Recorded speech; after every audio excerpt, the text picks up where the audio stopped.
Today is June 12th, 10:01 a.m. Calling to order the 911 Board Joint Committee meeting. Royce, can check if public notice has been given. Yes, sir. Public notice was given. Right on. So public testimony will be taken on all agenda items as those items occurred during the meeting. Royce, can we get a roll call, please? Alrighty, starting off, Francis is here in person today. Philip will no longer be coming. Thank will. Brian Bozeman. Here. I think Sherry, you're on for Franny today. I assume so, but I'm present. Thank you. Ruth Cruz.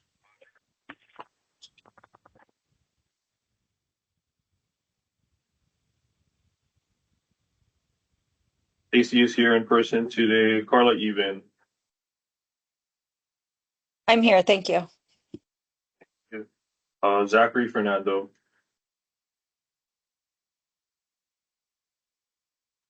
Senator Fernando, you here today? He's on vacation. Marissa Fujimoto. Present. Thank you. Eddie, you here today? I'm here. Here. Buck Giles.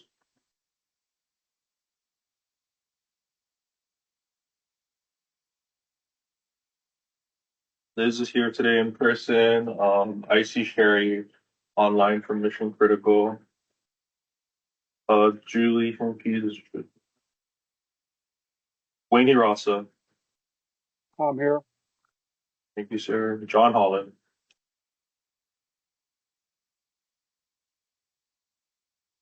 David Jones is here today in person. Stella is online today. Kalani is here today. He is online. Jisuk is not here. Sean, you here today? Kuratani. President Royce, thank you.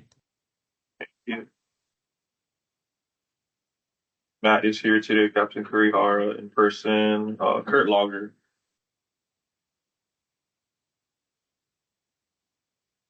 Patrick Letty. I'm here. Sir. Kimberly Lee and Alon.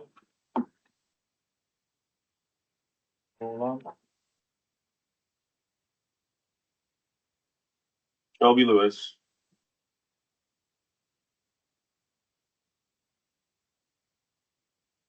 Reed is here today in person. Brian McHugh is not here. David Miyazaki.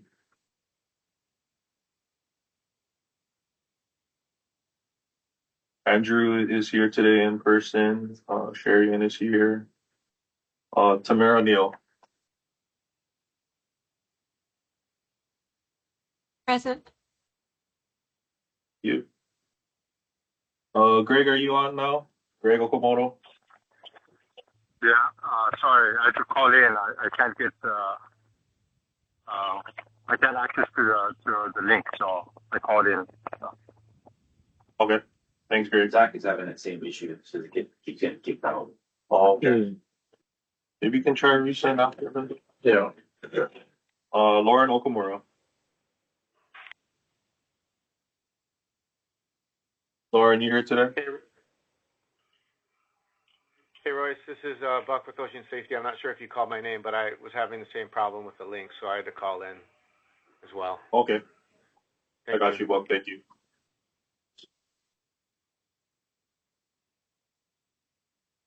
Yeah, Lauren's not here. Todd is here today in person. Gary Pulford is here in person. Davelin is here in person. Tony Ramirez.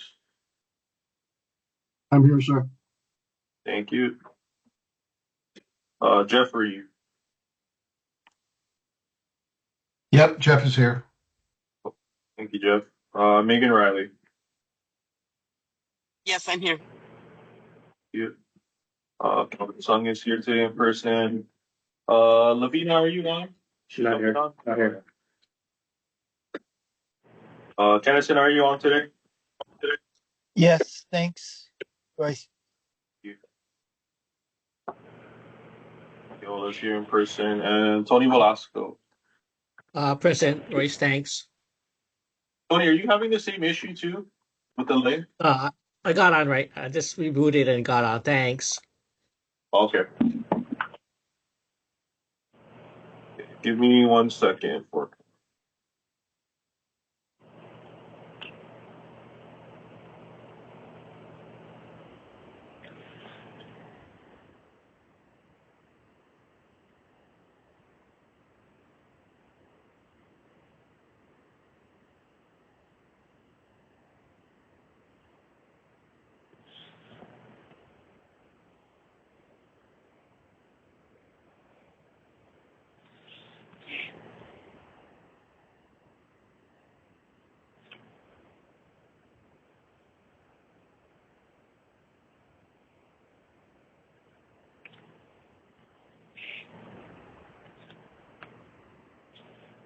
Okay, we have quorum for technical and finance, and we do not have for communications, but no decision making for communication.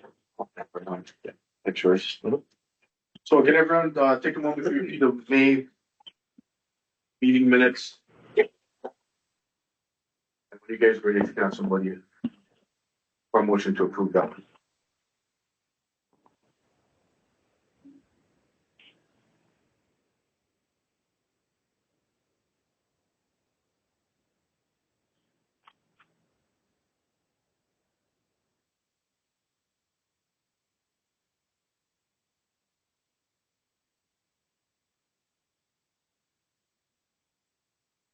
Royce, I make a Hey, motion Rachel. to.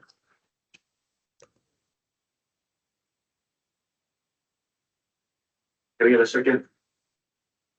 A second. This is Tony. Anybody? All those in approving the May minutes, say aye. Aye. Any Aye. opposed? None opposed? Move on. Next is the update from Mission Critical Partners. If you guys are ready. Yes. Can you guys hear me? Yeah, sure, you're Let good. me try again. Oh, okay. You can hear. Fantastic. So I put this in the chat for you so that you would have it for your minutes. But joining me today, I have the entire team. So Kyra Pulliam is on, Jackie Mines, Teresa Reese, and Robert Horn. And what we were going to do, we have some questions for you, but we wanted to walk you through. And I think, Kyra, are you in the position to be able to share your screen?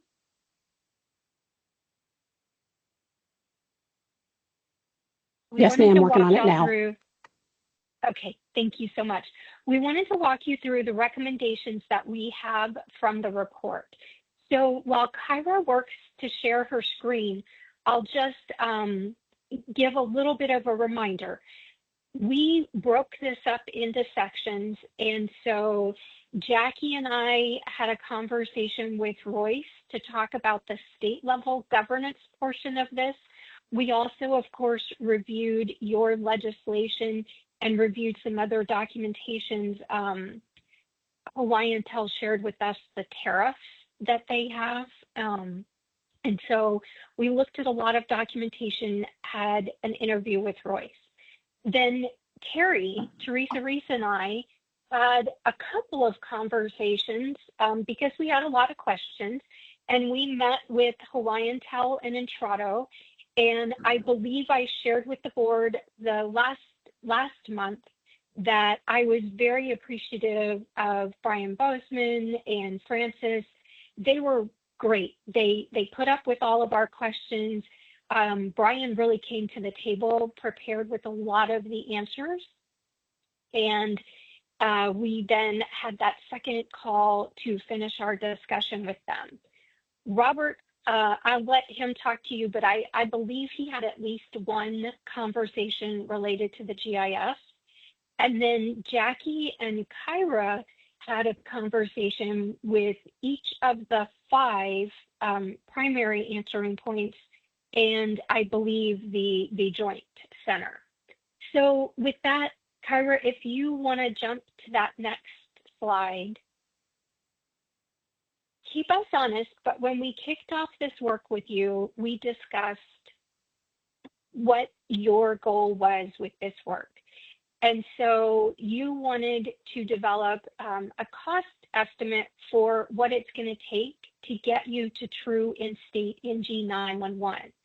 And in order to do that, we all agreed that we would do an assessment of where are you today and identify what's needed to get you to that end state. And so, Kyra, if we go to the next slide, what we did here at Mission Critical Partners, we have our method for advancing public safety assessment that we've done in quite a large percentage of places across the U.S. And this is based on industry best practices and standards. We take the TFOPA NG 911 assessment and have incorporated some of that in here as well. And so what we look at are those key elements that are needed to get you to true end state NG 911. We look at your governance. We look at where you are with next generation core services. We look at the emergency services IP network, your call handling equipment, security. We talked to you both a little bit about physical and cybersecurity. Of course, GIS, as that is going to be an essential component of core services. And then we looked at the operations, the PSAP operations. And on the right-hand side of this slide, you'll see a Kiviat diagram. And this one is a sample, but if Kyra takes us to the next slide, we will show you, this is where Hawaii maps out in the NG 911 readiness.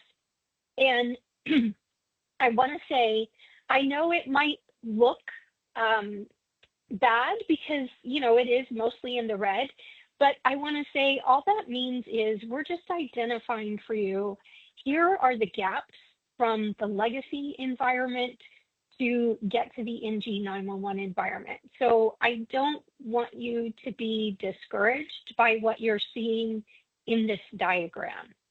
And when we finalize the report, you will see a Kiviat diagram like this for each of the sections along with the numeric score. But Kyra, if we go to the next slide, what we wanted to do is go over some of the key findings. And last month on the board meeting, you know, you had acknowledged that the board members wanted to be able to hear the key findings. You wanted to be able to ask us some questions. But we also have some questions for you as a board, some things that I believe you still need to have some discussion on and potentially come up with some decisions. So in the first section, and Jackie, I'll kick us off, and then I'm going to let you weigh in with your thoughts in this section as well, if you're okay with that. You bet. Okay, thanks. So robust governance structure really plays a critical role in the transition from legacy to NG 911. And a strong governance structure can address interoperability challenges. It can enhance the overall effectiveness of policies, processes, and procedures. One thing I want to give all of you on the board kudos for, while you have a very, I don't want to call it weak, but on the NG 911 continuum, when we look at your scores, in Hawaii, you really don't have a lot of authority at the state level. And so obviously we're going to make a lot of recommendations related to that. But what I love is that, at least from the outside, it appears that you all work really well together on the board. So I want to give you kudos for that, because a lot of times when we see states that have legislation like Hawaii does, nothing is happening. Those states aren't moving forward because they don't have the governance structure in place. But you guys have done a ton of work on your own, but moving forward together. And so we'll talk a little more about that. Kyra, if you want to go to the next slide. And Jackie, tell me if you disagree, but when we looked at legislation, the board didn't really have anything other than fiduciary responsibilities, correct?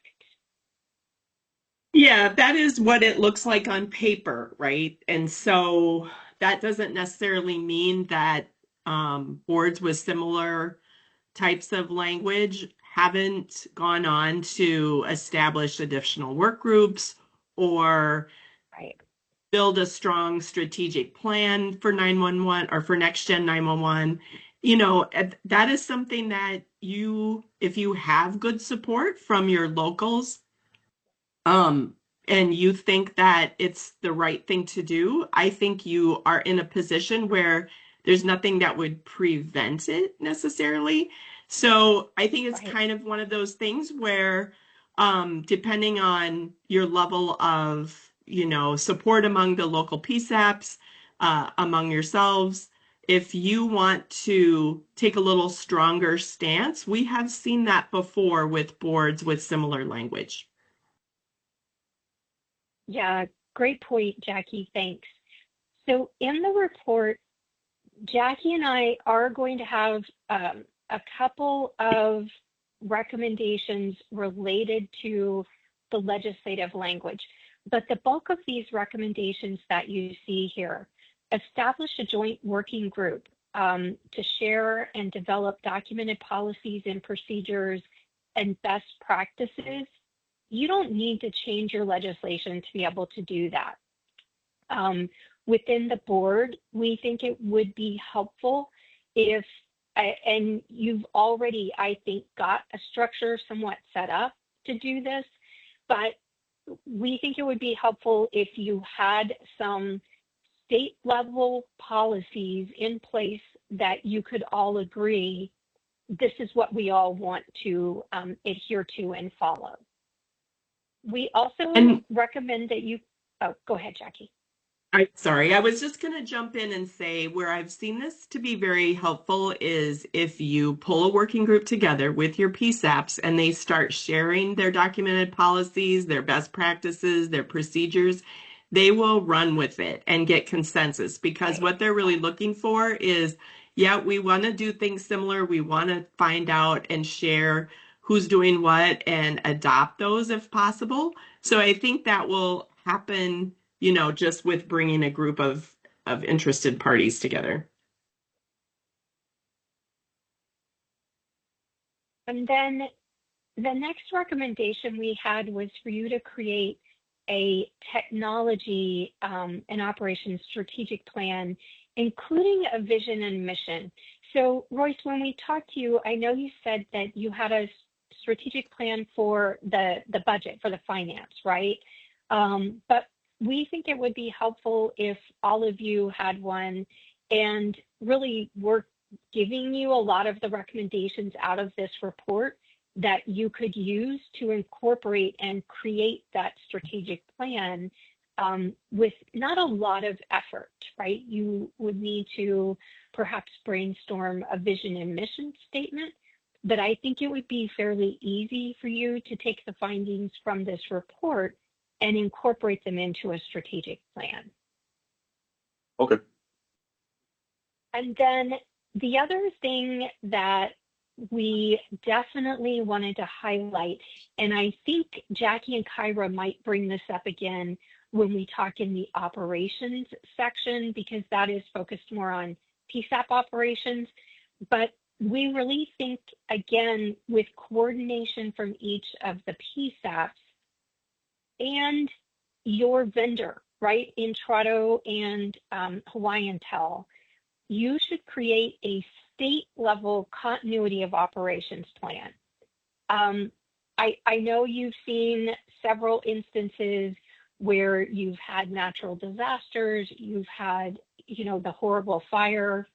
I think it's really important for you to have a state level continuity of operations plan that each PSAP could then also use and mirror to have a continuity of operations plan that aligns with that state plan.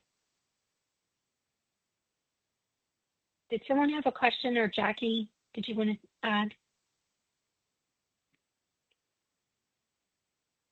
No, I just think that from our perspective, everybody's following a COOP plan, but it's not necessarily very, consistent across all of the PSAPs. And you have a unique situation. And I think if you are going to create a good, solid COOP plan for what happens, technologically, if something goes wrong or something happens, and then they build their COOP plan that aligns with that, I think that will make help communicate back and forth what the expectations are in certain situations. Right. You obviously are unique, and I know that all of you know that. We're not telling you anything new. But for example, in other states like California or Texas, they're contiguous, right? So we do acknowledge Hawaii is a unique entity, and we do think that just highlights the need for you to have a more formal documented plan in place. And then the other recommendation that we have here, when we were having a conversation with Hawaiian Tel and Intrado, I know that today each one of the PSAPs has their own contract with Hawaiian Tel and Intrado for the core services. And one of the questions that we had were around the SLAs, the standard, the service level agreement. And because those systems that you have in place today are procured via the tariff, there really aren't SLAs in place. We recommend, and again, this is just based on best practices and what we've seen work really well in other places, that the board, at the board level, Royce, you would have another staff person that would be a technical / contract resource that could provide some oversight to the vendor and help hold them accountable to service level agreements. And that's one of the conversations that I think you guys need to have within the board, right? Obviously, how do you feel about that? And the PSAPs may want to weigh in as well. You may feel like all you need are stronger service level agreements, and you have the technical expertise at the local level to hold the vendor accountable. We just have seen it be more seamless and provide a standard level of service when that accountability is handled at a state level. Any thoughts on that?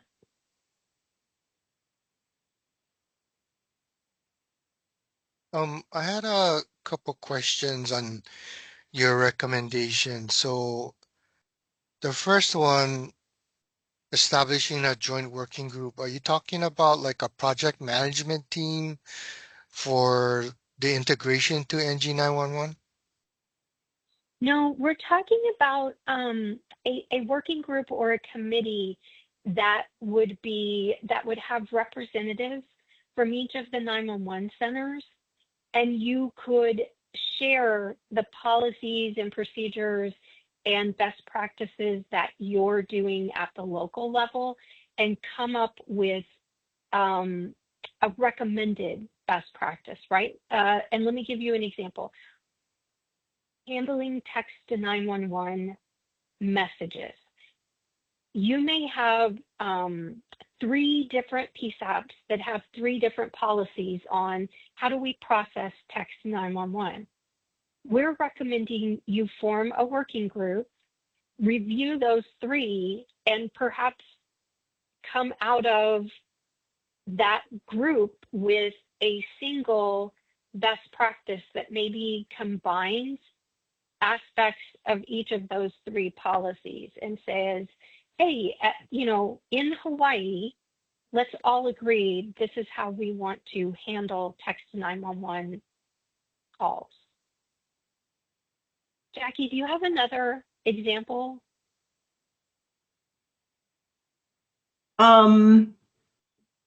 Another example might be there's a lot more access to applications in the next gen environment, right? Or viewing videos or viewing, cameras, that kind of thing. And some of those types of, best practices, like what are you doing? How are you training? Who gets to watch those? Who sees that sort of thing? Is very helpful. And when Kyra and I were speaking with some of the local PSAPs and we brought up some of these examples, they were like, oh, I never thought about that. That would be a good idea. I'd like to know how other people are managing that.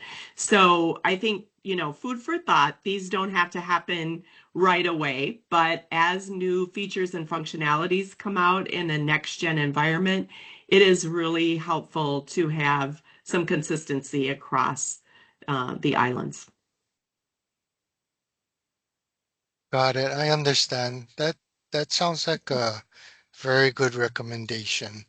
It provides consistency across the PSAPs. Right. Did you have another question, Eddie?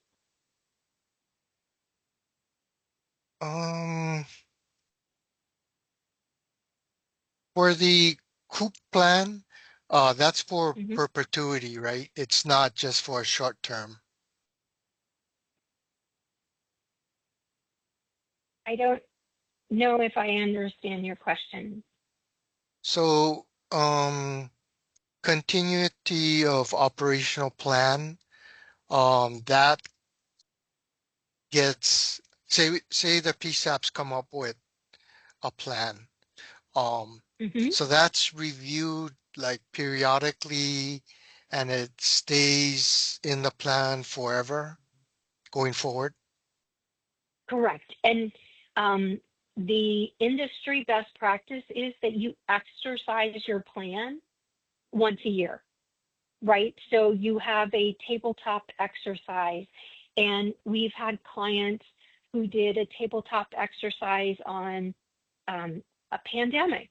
It was before COVID, right? But they did a tabletop exercise to say, what would our continuity of operations be if we had a really bad pandemic? We've had some folks do cybersecurity tabletop exercises to exercise their continuity of operations plan. We helped someone in Texas that is on the evacuation route.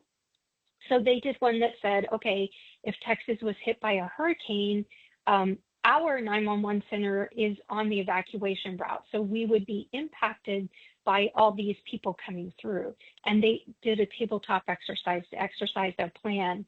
And each year when you exercise that plan, you then do an after action report and update and incorporate those changes into your plan. So it's a living, breathing document, right? That goes from year to year to year. Does that help? Got it. Yes, thank you. Sure. All right. Any other questions on the governance section?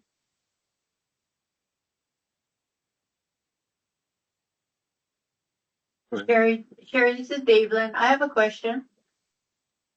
Sure.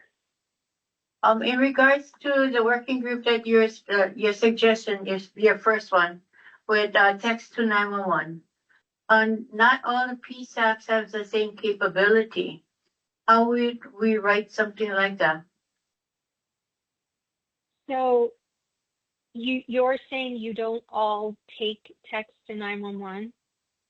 No, we all take them, but like Maui has the ability to send a message out on 911 to check, if the call is an abandoned call or and not everybody else in the state has the same capability at this point.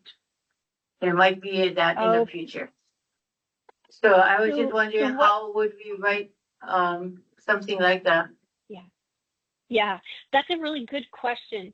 And what we've seen some other places do, especially if you all got in a room and those of you that don't have that ability said, you know what, I want that ability. We've seen some states write the policy on when we get a wireless abandoned call, we're going to query it with text to 911. And then within the policy, they said that it is the end goal for that state to have everyone have that same level of service. And it doesn't mean that you all have that ability today, but it acknowledges, hey, we think this is a best practice, and we all want to, at the end of the day, have that functionality. So that's one way you could do it. Again, these are best practices, so you don't all have to have the exact same functionality, but it is an ideal state, right? It doesn't mean you have to do things that way. Jackie, I might not have explained that very well, but. No, I understood. Thank you very much. Okay, thanks. Actually, I was just going to add, Sherry, sometimes when you don't have the same functionality across, it's good to sit down and identify, okay, this is how we'll do it. If you have the functionality, this is what we're going to do. If you don't, just making sure that there's consistency so people understand what to expect. And I'm going to give you a very simple one that we experienced in Minnesota, and that was just handing off a call to another PSAP. Yeah. What do you say? Do you stay on the line or do you do a blind transfer? And we were having so many issues with that between, we have state patrol in Minnesota and the other, police and fire PSAPs, and they weren't being consistent back and forth. So we had to set some boundaries there and, just policies that keep everybody kind of, okay, this is what we would really prefer everybody do. Let's try to train to that and remind people to do that. Yeah. And I do have one final comment that I know this recommendation was made in the other report that the other consulting company did for you. And Jackie and I said, we're going to bring this up today on the board meeting. We will have the recommendation in our report. Again, our report is recommendations to you, but it really, the way your legislation is written for funding, you have your wireline providers billing the 911 fee and keeping that fee. That is not an industry best practice, especially as we move towards NG 911. I know that Hawaiian Tel is a great partner and that right now you are moving forward to get your core services through them. But in the NG 911 environment, it's not originating telcos and wireline providers only that could provide your 911 services. And the way your legislation is written is not in alignment. And I know that that was brought up for you in the other report. And so we would be remiss if we didn't bring it up. But again, we're not telling you, hey, you absolutely have to change this. It's a bad practice. Like I said, I acknowledge that you have a good relationship with Hawaiian Tel and Entrado. I know they are, providing service for you, but it is something that we encourage the board to consider moving forward, that you may want to look at how your legislation is written regarding funding, because you also have carrier cost recovery in there. And that is something that a lot of states have moved away from. And certainly the recent FCC order has reestablished that it is the carrier's cost of doing business to connect to your network. So that's the only other comment that we had for you related to governance.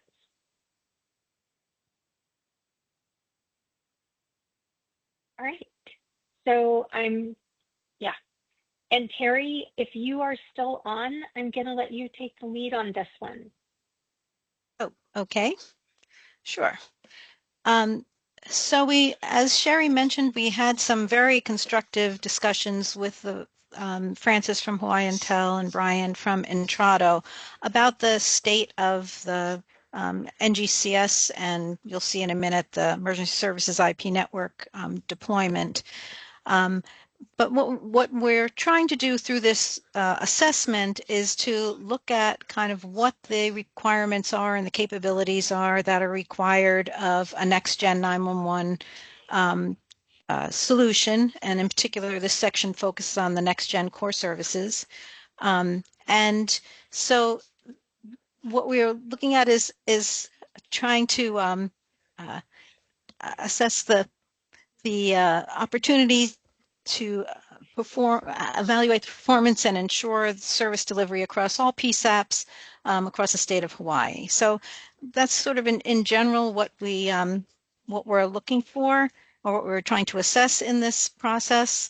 And if we can move to the next slide, maybe I can talk a little bit more about the sorts of recommendations that came out of those discussions. And I do want to highlight, the fact that we are well aware that you have procured a solution for next-gen core services, and that deployment of that solution is underway. But one of the things, when doing this assessment is to kind of take a snapshot of where you are now and assess where you are now on the NG911 continuum. So, we need to kind of keep that in mind. So one of the recommendations was to for the board to ensure that there is sufficient functionality in place within the state of Hawaii so that 911 calls are being delivered with critical information like callback numbers and location information, that delivery is happening for 911 calls originated by fixed, nomadic, and wireless callers, and in particular to ensure that should connectivity to the NGCS elements in the mainland be lost, that there's continuity of functionality there. Because as Sherry mentioned, you have kind of a unique architecture that you're dealing with, and your next-gen core services, given the NG911 solution that you've procured, the functionality is primarily on the mainland. So one of the things that we need to ensure, or to ask the board to kind of keep an eye on, is that the solution addresses in a substantial way how to preserve the necessary functionality should there be cases where the connectivity to the NGCS elements on the mainland is lost. So that was kind of one of the top things that came to mind in doing the assessment. Yeah. Right. And Terry and I did talk a little bit about that with Brian Bozeman and in Hawaiian Tel. And so, yeah, this goes back to some of those service level agreements we were talking to you about.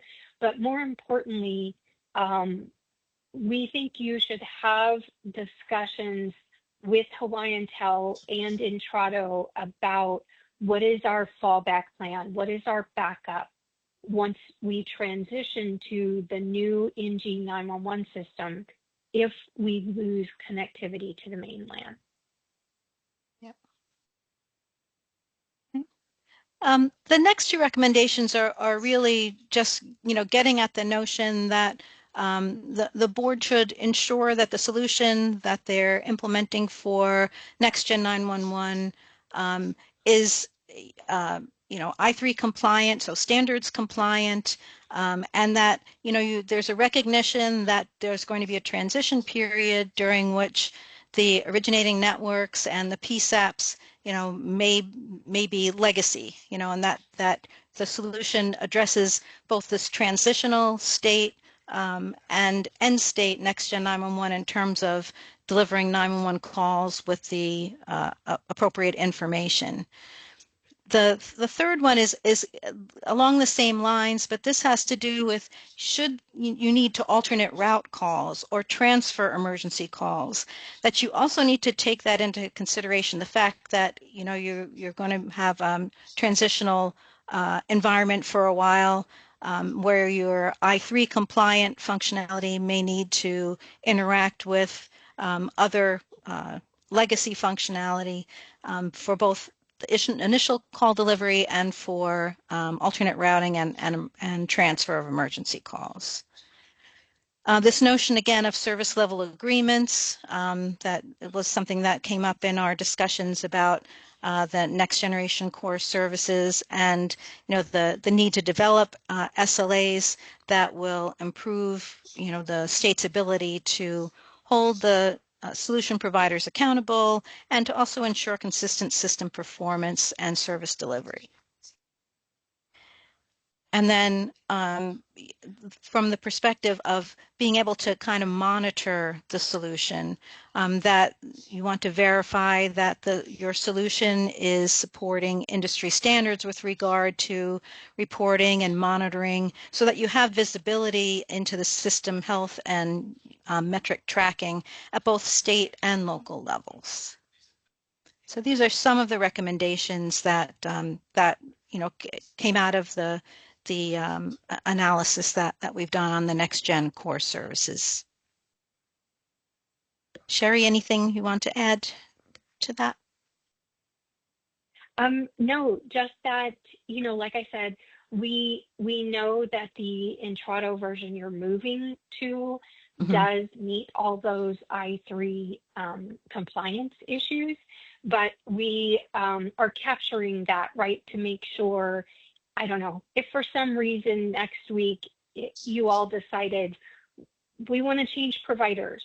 I don't believe that would happen, but if you did, then we're saying, hey, make sure that you're going to get someone who is I3 compliant.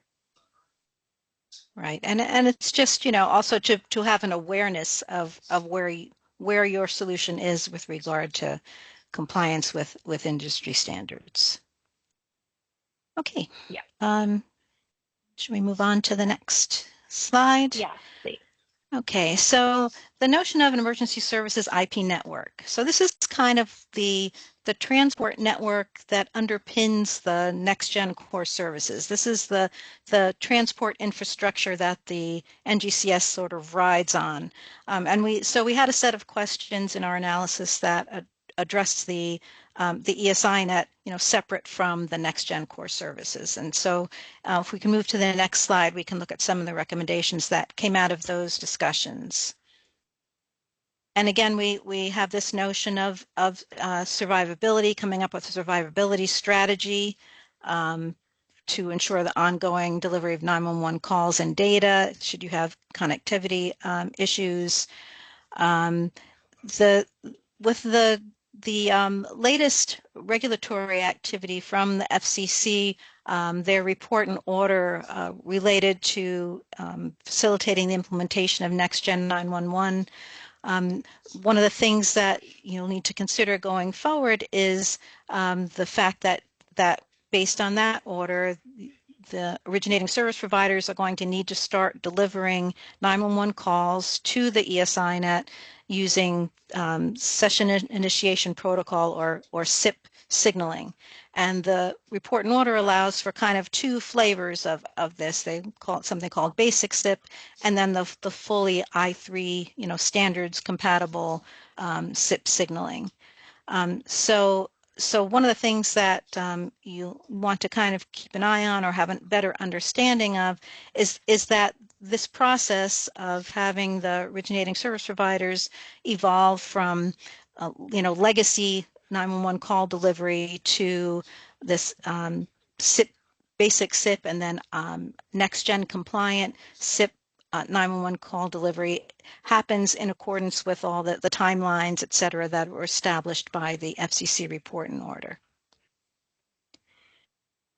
One of the things that we noted was that there's really no way for an originating service provider to order SIP interconnection to the ESINet using the existing framework that's in place.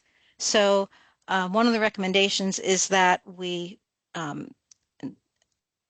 put session border controllers, the things that will accept the SIP signaling from originating service providers on each of the islands to improve the connectivity between the islands and also add resiliency for wireless, wireline, and VoIP calling.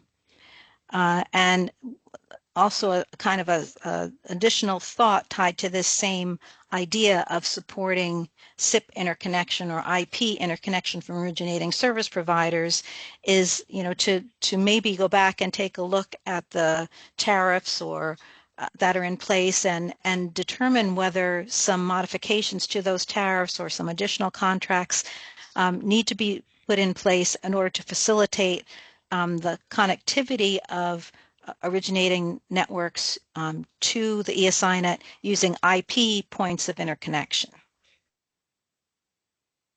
So I know we're getting very in the weeds on the technical stuff, and I just want to pause and see if the board has any questions. If this is too in the weeds for you, do you want us to kind of put these in the report and you can then digest them when you read it?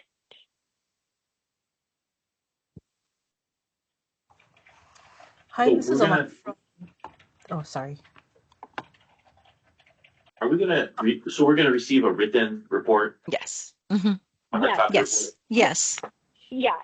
Okay. Yeah. So So- last month, yeah, go ahead. Finish your thought. So I think that for some of us, at least for myself, after receiving the written report, I'm gonna probably need you guys to come back so that we can, I'll have questions ready to go Yes. regarding the report. So I'm assuming there's gonna be a future meeting where we'll all be together again after the report is produced. Yes. Yes. So, Royce, I will leave that up to y'all. If you want to schedule a special meeting just to go over the report, obviously, as you can see, we don't want to take up your entire board meeting today. And I know this is taking quite a bit of time. So you can either schedule a special meeting for us to walk you through the report, or we can do it at your board meeting next month. But I know last month, you guys had mentioned that the board wanted a chance to weigh in. And we do have a couple questions for you. Terry, one of the questions that we were asking had to do with security, right, and monitoring.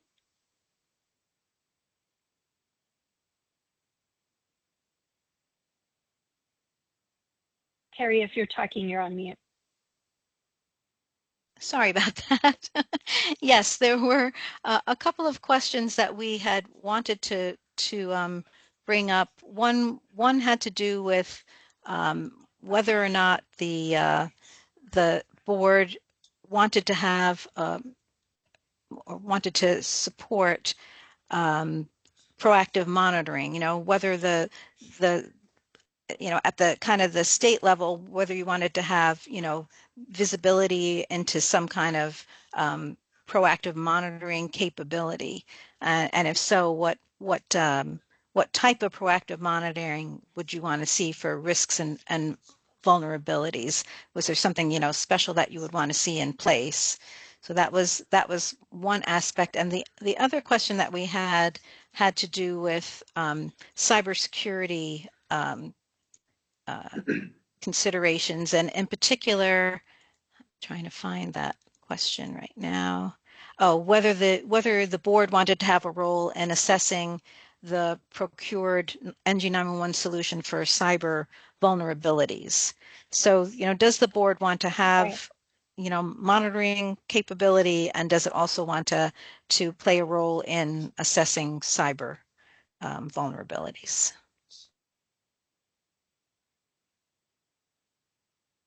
What does that mean? Play a role in assessing. What does that mean?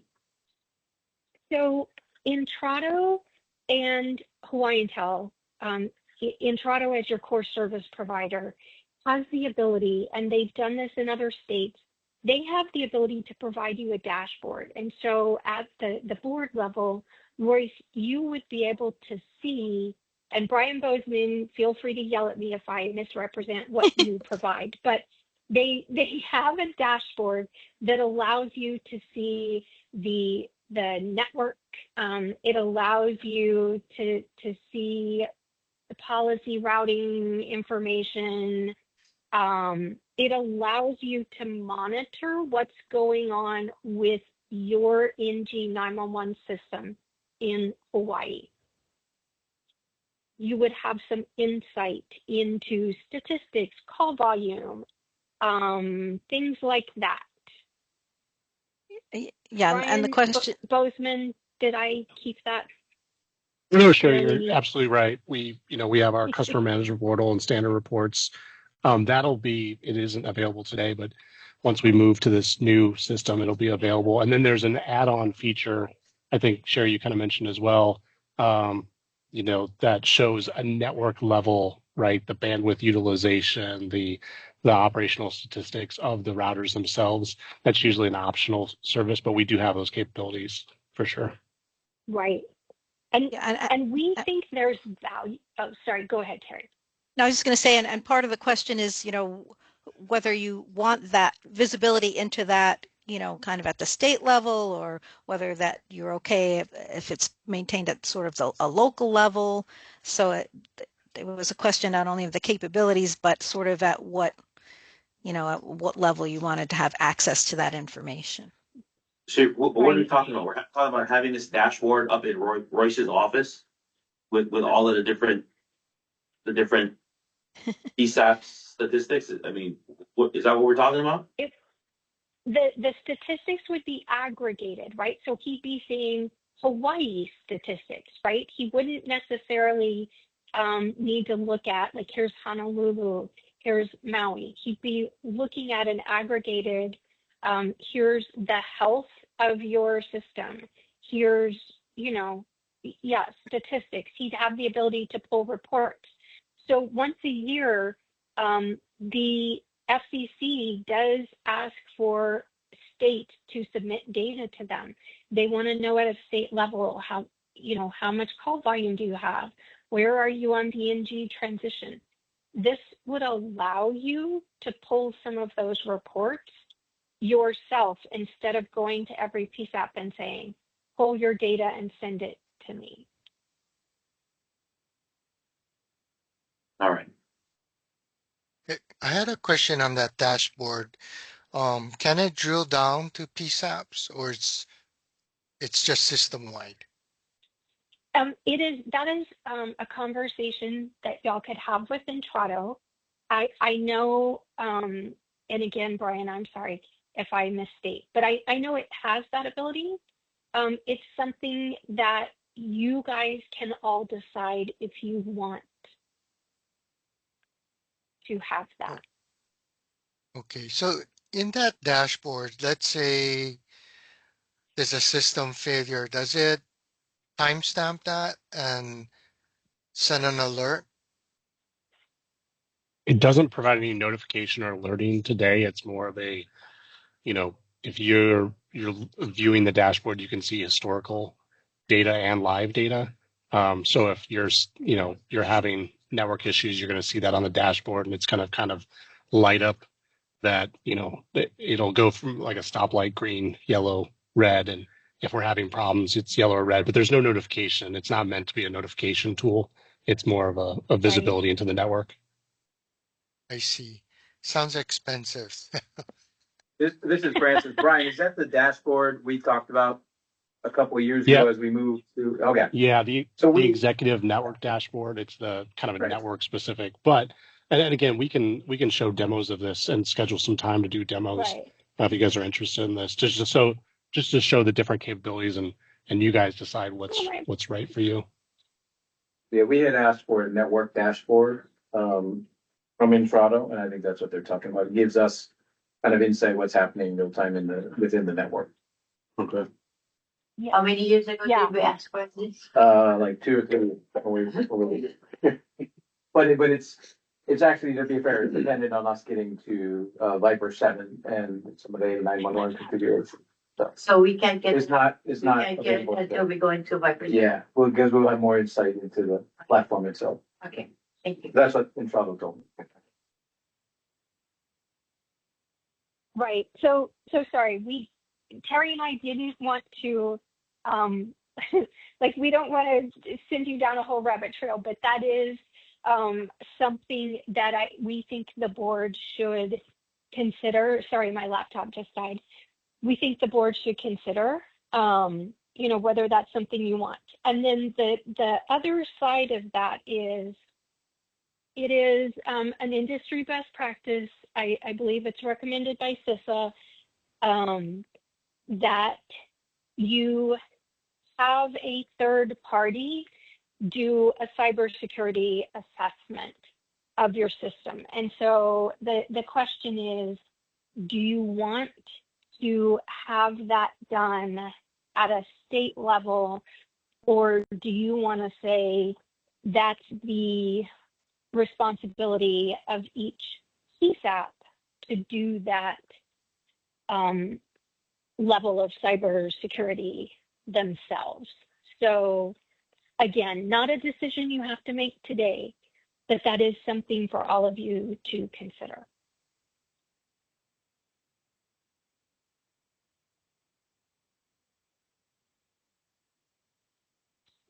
Okay. Yeah, go ahead.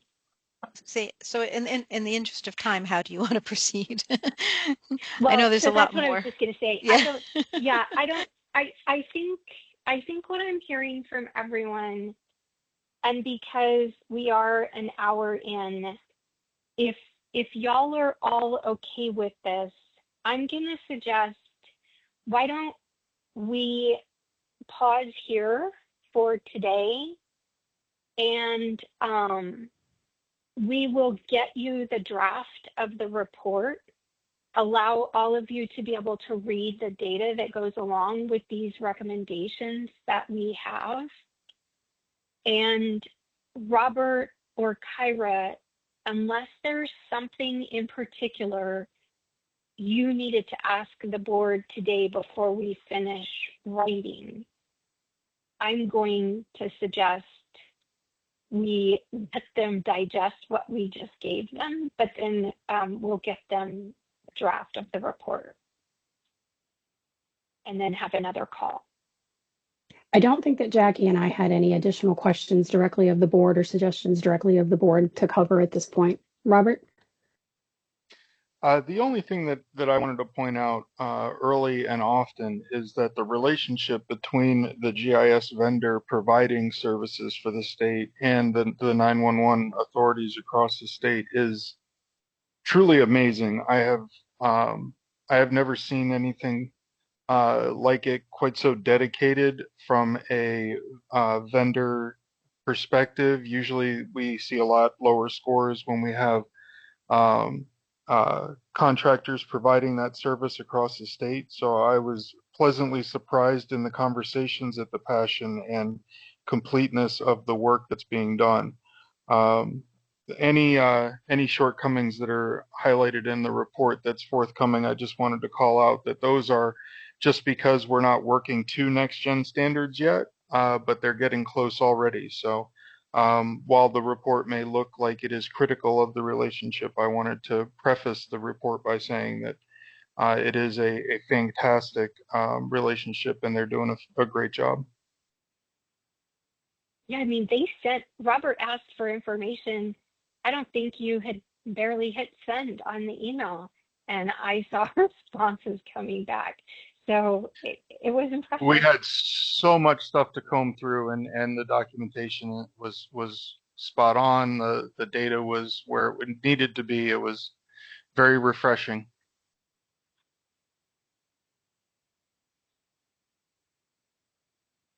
That's all I had, Sherry. All Thank right. you. Sure. Well, I apologize. Hopefully we didn't take up too much time for y'all, but we really wanted to start having conversations with you about some of our findings. So, Sherry, this is Royce. So yeah, I wasn't aware that it was going to take this long for the meeting. I know. Yeah, I'm sorry. could you send us? No, it's okay. Could you send us the draft, and then what I can do is I'll send it out to the board members, and then just to avoid any like sunshine stuff, I'll have them email me their questions, and I'll compile it for you. That way, when we come to the meeting again, that we can go over everything. That way. Okay. Yes, we will. Yeah, and then I'll try and lighten up the agenda too next month. So you can actually have more time to do the presentation. Okay. All right. Sorry about that, Royce. I thought it was going to be like hour and a half tops, but I think we're like maybe about almost halfway through, kind of, not really. Yeah. So yes, correct. And I see that Tony has his hand up, but yes, we will. Kyra, you could stop sharing. We need a little more time to finalize the report, Royce, but yes, we will get that to you for you to share. No problem. No, thank you. I appreciate it. Sure. And Royce, if I could interject. Yep, what's up? The board needs to understand that when you get the draft report, it is in draft form.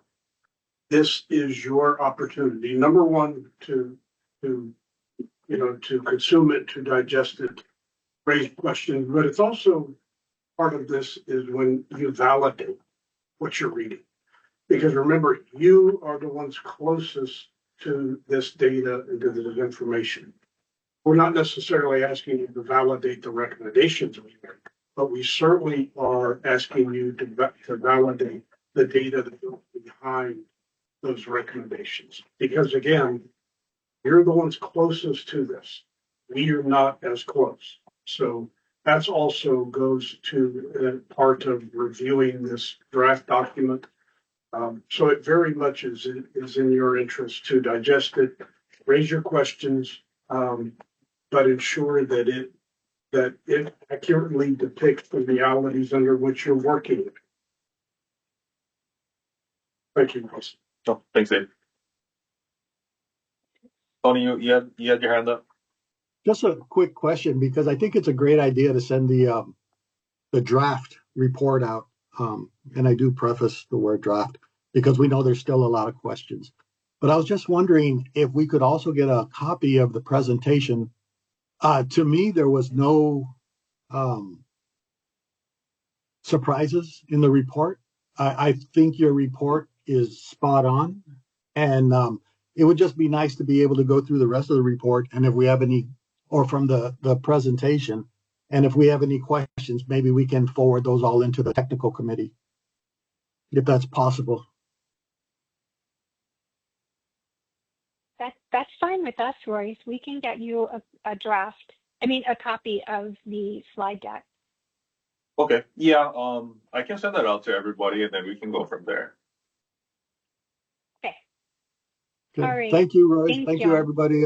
And thank you, Robert. I appreciate the kind words on the data. So I appreciate that. Thank you.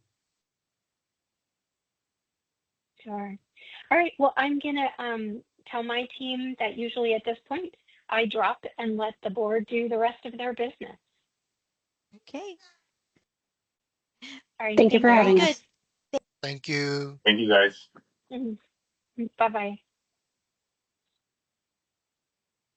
Great. So thanks to sharing the mission critical team for your recommendations, and we look forward to getting the reports and slides from you guys. So next is going to be updates by committee chairs. First one is going to be Communications Committee. David. Thank you, sir. The first thing I have on my agenda here is an update from the Kauai Police Department regarding the Viper upgrade.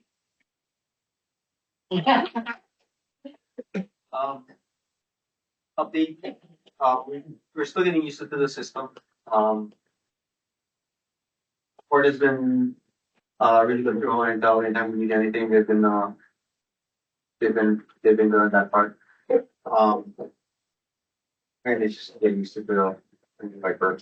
Do you have any outstanding tickets still between the address? I'm gonna go back and look at what I have open right now. I think as of last time, we had 5 or 6 that were still open, and somewhere around 20 were addressed. And Hawaii Town is aware of the issue, that ticket. Are they working on I've it? been working with Mercy. The second thing I have here is, Francis, I need your help, please, sir. Root cause analysis, if we have one, or an idea about the issue that occurred at 19/20/25. Yeah, so we had a failure. We had 2 dual power feeds going into our 911 equipment area for resiliency. The controller, the rectifier, and the controller and the rectifier failed. Normally that would have meant we lost commercial power and then basically go on battery. That controller failed, basically shutting off all power. So the other one side stayed up. What we had an issue was that for some reason that we're rectifying right now is the Annie Alley server connection, I think, was on a power outlet that wasn't connected to both sides, if you think of it that way. So both servers stayed up. It looks like it's a connection issue that we're fixing right now. Now everything's on the other side. So we're still okay. We're dual power fed. So, but we're working with Intrado to get a more detailed layout because of the connections to make sure everything is on redundant power. Not only, to both sides of the building power. So the rectifier is right now on order. I don't have a ship date, but we just talked about it today that they have the order. Thank you. And then we had another issue on June 5th. That one was about all the Annie Alleys that we lost that started in the morning at about 6:30. Oh, that was a Verizon Wireless, right? That Verizon Wireless, or was that the issue? We lost Annie Alley on the 519. Yeah. Couple of times. And that was to do With the that power. one on the 5th was okay. No, the 5th was the Verizon Wireless. Verizon, Yeah. I apologize. Yeah. Thank you. And then we had the pleasure of going over to the Big Island, Malia and I, and we met with Royce and Benson, and then we also had our radio personnel, Walter Pacheco, with us. And we went over to the Hilo, the new emergency call center there. And it's beautiful. It really is beautiful. Great job, sir. Long process. Nothing to do with it, but yeah, it was very long. Well, I know you put Robert out to pasture him there. Yeah. Just for all the work he did. It's a magnificent building. It is. It really is. I do think I have one question about their red phones over there, their emergency phones. I think that suggestion should be made that they either put lights on it so that they know what phone is ringing. Because right now, if a phone rings, you have to feel the phone to see which phone is working. And when you have 5 of them, I'm not really good at playing bongos really fast, especially in an emergency situation. But I did tell Jason that, and he said he spoke to Hawaii too, because I was like, oh, that's crazy. But other than that, I thought it was perfect. I mean, your people are all happy. Even the fire people, I got a chance to talk with Stacy Huntley and Zach did. everybody seems to be really enjoying being in there. And I just wanted to say congratulations for the job well done. Thanks. I mean, what people don't realize is that when the Hilo station was built, there was no 911. So, the dispatch center that they were in is basically, for all these years, it's basically a cobbled together area. It was never purpose built for that. Right. And so now they have a purpose built facility and really nice. Yeah. Next time I come back, hopefully there'll be barbecue pits outside. And that's all I have, sir. Thank you. Right on. Thank you, Dave. Next up, Technical Committee, Sean Kurtani. Good morning, board. Thank you, Chair.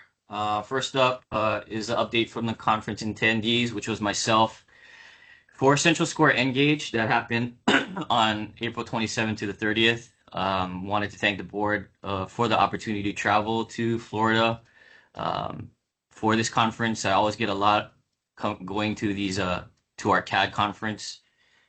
Especially, it puts a face-to-face with me and support. Actually met with the vice president of support there to go over our trouble tickets and get on the same page in resolving them. And ever since then, we've been moving in a positive direction as far as resolving our Central Square trouble tickets. Also successful in actually being on the beta test for our upcoming software upgrade. So we can actually discover and help test and discover the problems before it gets rolled out to general release. So we got put on that. Also at Central Square, due to the rising costs of technology and other things, we kind of dabbled in getting a quote to being in the cloud, at least for our disaster recovery. Maybe perhaps saving money on our on-premise hardware systems that way. And also this kind of a discovery on how our featured CAD is implementing AI software or AI capability as far as generating maybe like records requests or any type of integration that is involved with AI. And it was pretty eye-opening as far as a lot of the stuff was bleeding edge, kind of like a more of a high risk if you incorporate it now, because it seems like only the smaller PSAPs we're kind of taking those on. So, but it was really good conference. The second one on the agenda. Oh, any questions for that before I move on? Captain, this is Eddie. For the cloud server, is that trending? More customers are moving to the cloud? Yeah, it's a lot of the smaller PSAPs, like I said, even for that too, as far as cloud integration. There is a little bit more movement in that direction, but when we got the quotes, it really didn't save as much as I thought it would.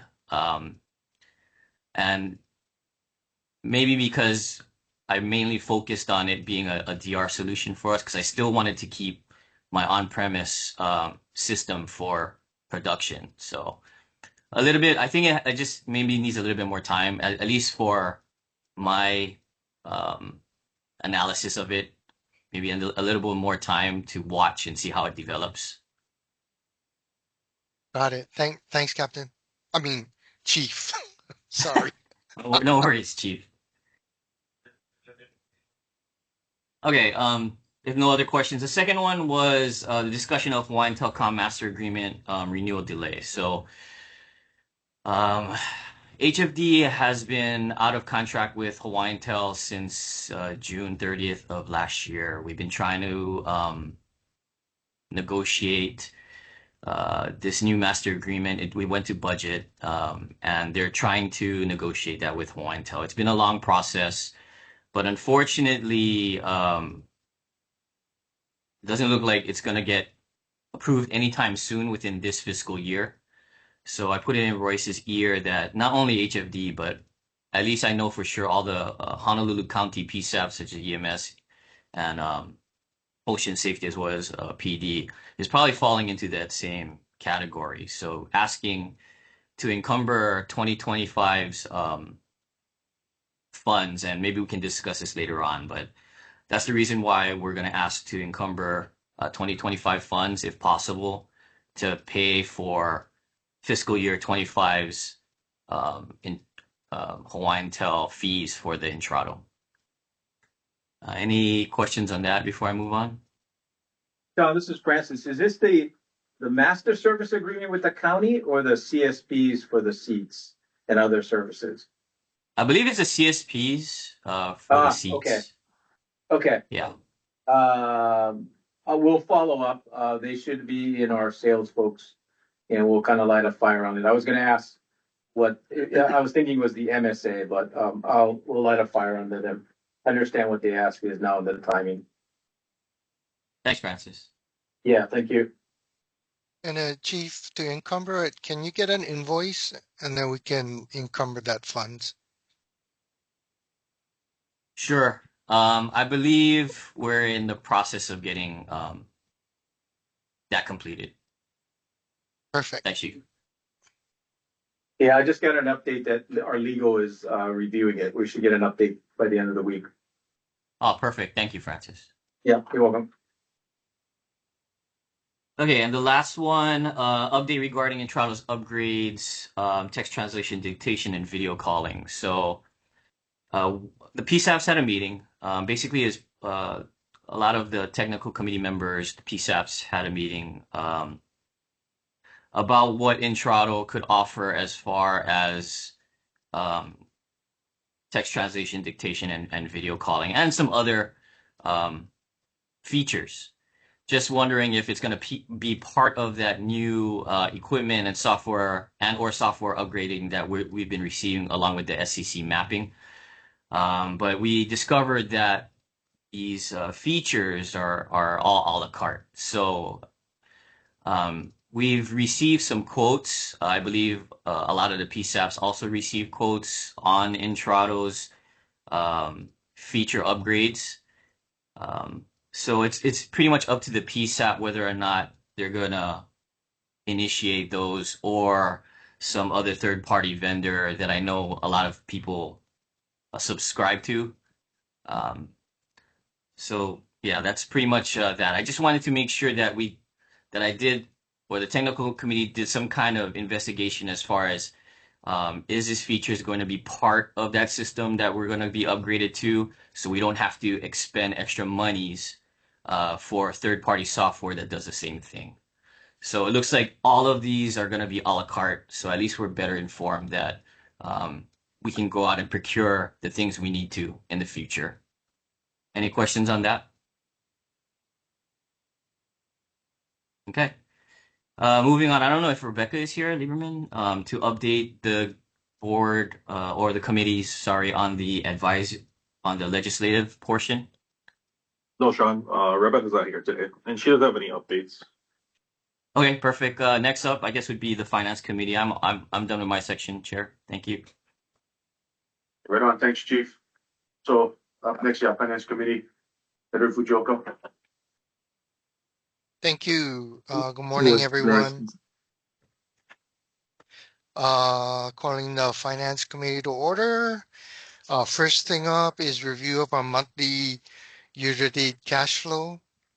For the month of May, our 911 surcharge collection was $1,078,520. Interest income, $110,389.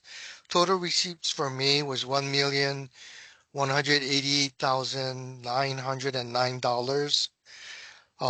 Total disbursements was $1,038,198. Our net cash receipts for the month of May was $150,710. For our bank analysis, year to date, $43,444,720. Our net bank balance, $47,429,169. We have a outstanding encumbrance of $11,333,317. giving us an unencumbered cash balance of $36,095,852. Any questions on that report? If not, item 2, Hawaii Police Department requesting $255.62 for travel reimbursement to attend the board member full Senate confirmation hearing. Someone from Hawaii Police with an explanation? Yeah, that's for me, attending the, my confirmation, hearing. Got it. Do I have a motion to approve $255.62 for the Hawaii Police Department for travel reimbursement for full Senate confirmation hearing? Yeah, it is Tony. I'll make a motion to approve. Thank you, Tony. I need a second.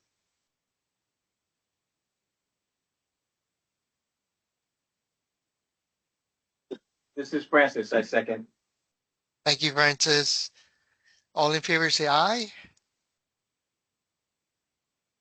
Aye. Aye. Anyone opposed? Oh wait, Eddie. Yeah. Eddie. Yeah. Eddie, someone from finance got a second. Oh, I'm sorry. Yeah, Francis is not on the committee. I saw, Oh, that's right. I saw the second motion. Okay, Todd's gonna second the motion. Thank you, Todd. All in favor, say aye. Aye. Aye. Any opposed? $255.62 has been approved. Item 3, Maui Police Department requesting $48.12 for text 911 shortage. Someone from Maui Police with an explanation? That's just the, because of the new tax rate increase in Maui, that's just the overage. Understand. Do you have a motion to approve $48.12 for Maui PD for the shortage to text 911? Yeah, it is Tony. I'll make a motion to approve. Thanks, Tony. Need a second? I second. Thank you. All in favor, say aye. Aye. Aye. Anyone opposed?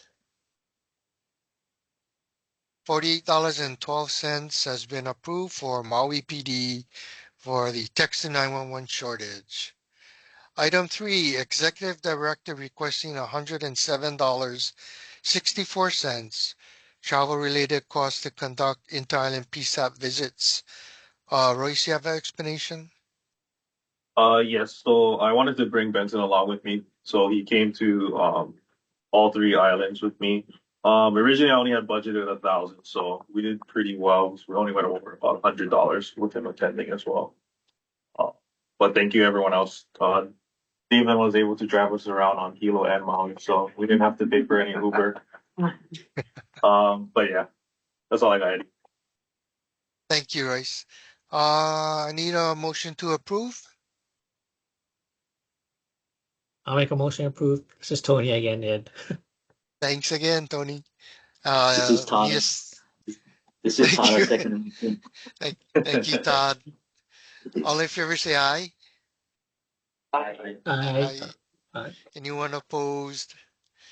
$107.64 approved for the executive director related to costs to conduct inter-island PSAP visits.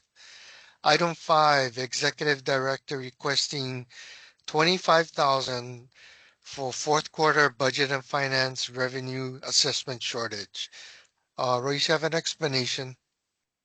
Yeah, that's just due to we didn't expect the interest rate to remain so high in the beginning of the year. But we recalculated, so we should see a little bit of a decrease moving into next fiscal year. So I most likely won't need the full 25, but that's just a buffer. I'm probably gonna need maybe closer to like 15, 20-ish. just so I don't have to go back and ask for board approval. The rest of the money will be returned though. Thank you, Royce. I need a motion to approve Executive Director requesting 25,000 for the fourth quarter budget and finance revenue shortage. Yeah, I'll make a motion. This is Tony to Thank you, approve. Tony. I need a second. This is Todd. I'll second the motion. Thank you, Todd. All in favor, say aye. Aye. Aye. Anyone opposed? Motion to approve 25,000 for Executive Director for his budget and finance revenue assessment shortage has been approved. Back to you, Chair. Mahalo, Eddie. Next up, PSAP updates on recruitment and personnel issues. So, first off, Kauai PD, Andrew. Quite PD, we're at just about 50% vacancy rate. We did hire one new, she's in the DTO process. She said to get on her own within the next couple of weeks. We do have about 10 personnel that have been trained as call takers that help assist us where we have vacancies and shortages. Other than that, no further updates. Right on. Hello, Andrew. Next up, Captain Kuhara, Oahu PD. So for HPD, we're still hovering at about 37% vacancy with our PCOs. We are starting a class of 4 next week. Unfortunately, we're also losing one at the end of the month. Thanks, EMS. She'll be transferring over there. It's good for her. I think it'll be exciting. Likewise, we have been looking at other contingencies, including using sworn personnel and looking at ways to bring back some of our retired personnel on a contract hire basis. That's all. Right on. Thanks, Cap. Oahu Fire, Chief Cortani. Thank you, Chair. No, Honolulu Fire is at 100%. We're doing good. All right, that's it. Thanks for bragging. You're the hero. Yeah. Oahu EMS, Lauren. Good morning, Chair. Yes, Sean, I'd like to be like that one day too, Sean. But anyway, we did start our EMD Academy, and right now we have 7 recruits in the class, and it's going good for now, and we'll see what happens in the end. We also did promote one of our dispatchers. She got the position as one of the remaining dispatch supervisors. So now we're complete on our dispatch supervisors. That is all. All right on. Congratulations. Okay, next up, Maui PD, Dave Lynn, Maui Molokai. Melia will give an update. Aloha, I'm Leah Johnson. I'm with Maui PD Communications. Our update on recruitment, we started a class in November 2024. We had 12 in the class. We've since graduated 3. So 3 went solo in May. Our recruitment, our training process actually has been cut down by 6 months. So we're able to get these new recruits in, trained, and on the radio within 6 months, which is pretty good for us. Normally it would take a year. So we've streamlined a lot of things, and it has seemed to work with us for the new ones that we got on there. We have 2 more that are going solo projected by September. So out of the 12, we will probably have 5, about 50% or so, a little less than that. We look to do another recruitment session in October. For us, we believe that 2 times a year is good. It allows us to be able to get the trainees in and going solo status and feeling comfortable in their jobs before we start another recruitment and training program. It also gives my PTOs a chance to be able to breathe because, with being short, we're also working radios and filling in wherever we need to. So we hope that by next year, we'll be able to, add on up again, maybe another 5 dispatchers so that we can start working on those who have been there for years and keeping up with training with them and getting them involved and improving their career patterns so that, we have one big happy family. we've been neglecting our senior dispatchers and those who have put in the time because we just haven't had the time. But now with recruitment looking a little bit better, we have the full support of our administrative staff to do what we're doing. Things have improved. Baby, anything else? Okay. That's it for us. Thanks, Malia. Next up, Hawaii County Police, Lieutenant Fernando. Yeah, we just had one veteran return from about 2 months at other county agency. So she came in, did 2 days of refresher training, and she's back on the floor. 2 trainees resigned. We have 1 trainee from 2 classes ago. She's just about to graduate radio training. So hopefully she'll be another one who can help fill in a vacancy. And we are starting 3 recruits on the 16th. Right on. Mahalo for the update. Hawaii County Fire, Chief Domingo. Hi, we have status quo of 9 personnel. That puts us at about 37%. We did have a nonprofit reach out to us that is doing something called externships, where they're bringing high school teachers in to shadow jobs that are not requiring college bound or college training, so that they can kind of help students explore, if they're not college bound, what types of career paths they can look at within the island.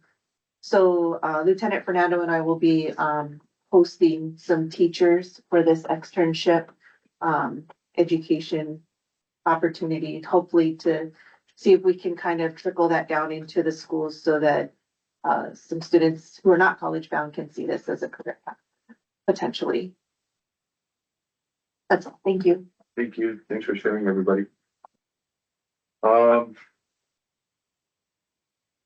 Let's say mahalo to from the board to, if you guys can take this back to all your dispatchers and stuff, it is a hard job. Unrewarding most times, but it's needed for the guys and the girls in the field. So, anything we can do to help retain and recruit, we're always there for you guys. So, tell you guys and girls, thank you very much for what you do. It's overlooked all the time, but we do appreciate them. Okay. Next are items for discussion, consideration, and action. Any additional items proposed by any attendees? This is the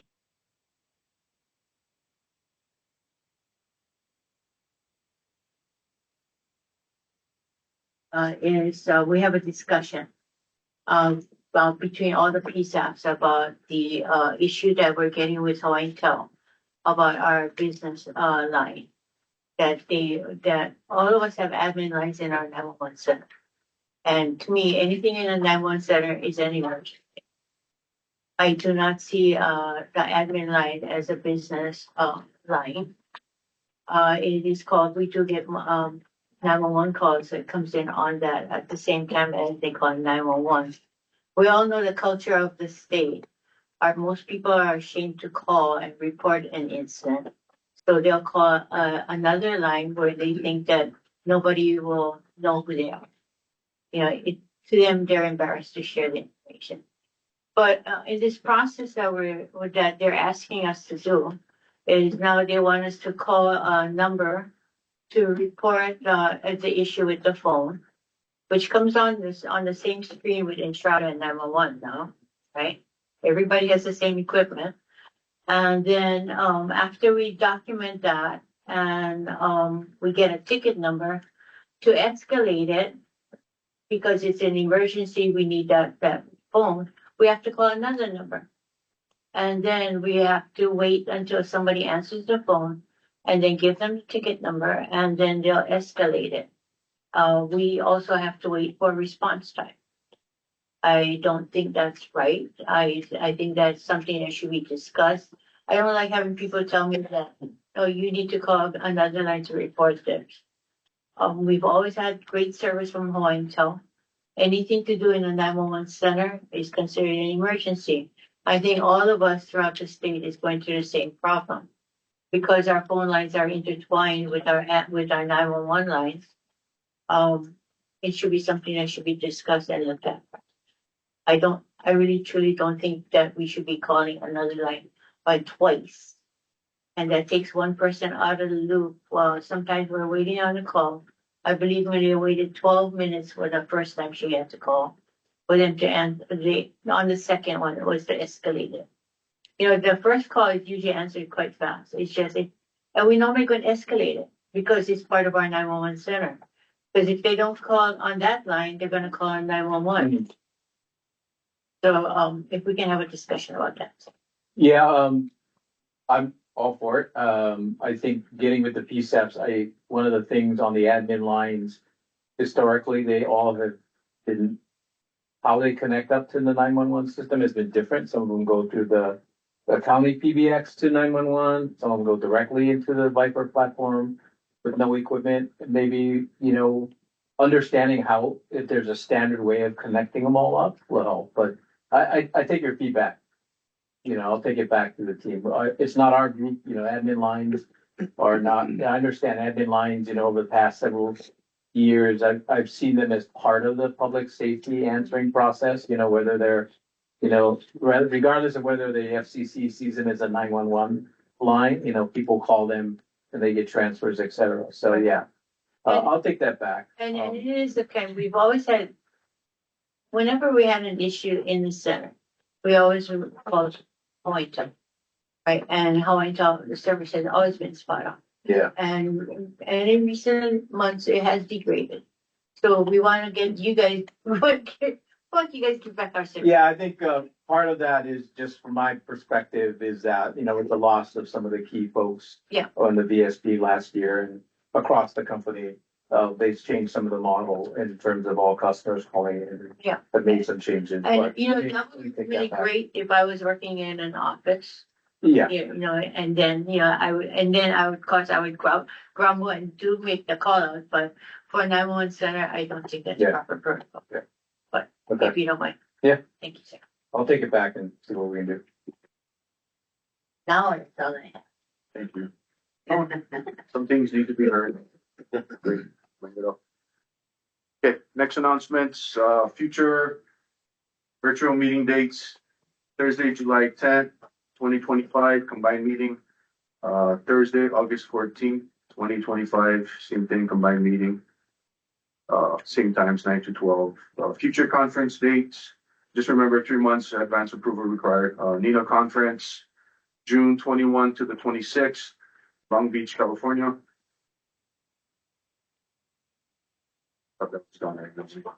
Next one is APCO, which is July 27th to the 30th in Baltimore, Maryland. So now any additional announcements from meeting attendees? Hearing none. Open forum for the public comments on issues not on the board meeting agenda. Okay, hearing none. Okay, looking to adjourn the meeting. So can I get a motion to adjourn the meeting? Just read and make the motion to adjourn. Reed, can I get a second?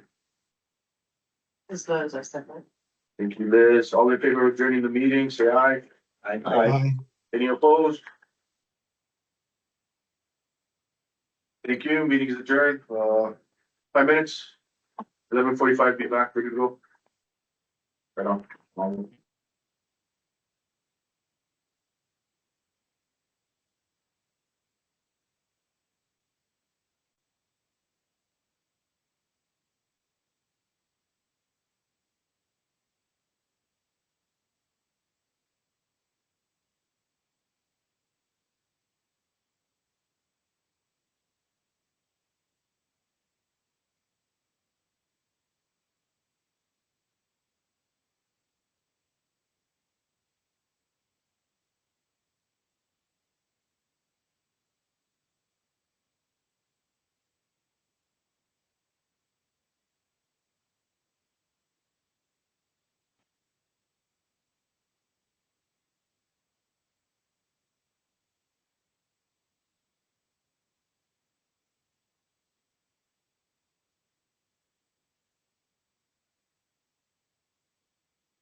Calling to order the 911 board meeting. This is Thursday, Thursday, June 12th, 11:47 a.m. Royce, has public notice been given? Yes.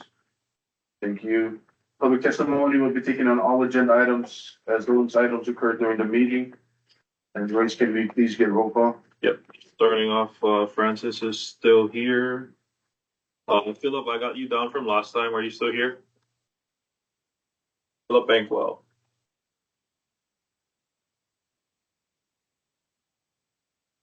Not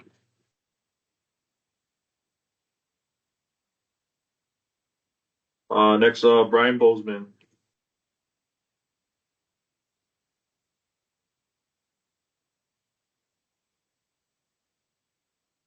Casey is here. She is in person. Carla Even.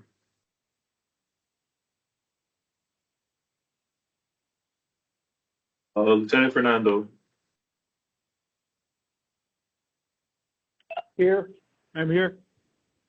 Thank you, sir. Marissa Fujimoto. Still here. Thank you. Thank you. Edward Fujioka. I'm here. Thank you.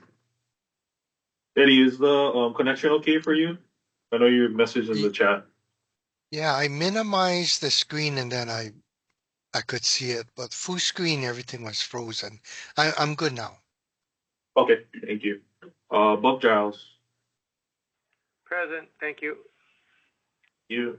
Liz is here in person. Sherry, are you still here? I'm pretty sure all the MCP guys are off. Wayne Hirasa.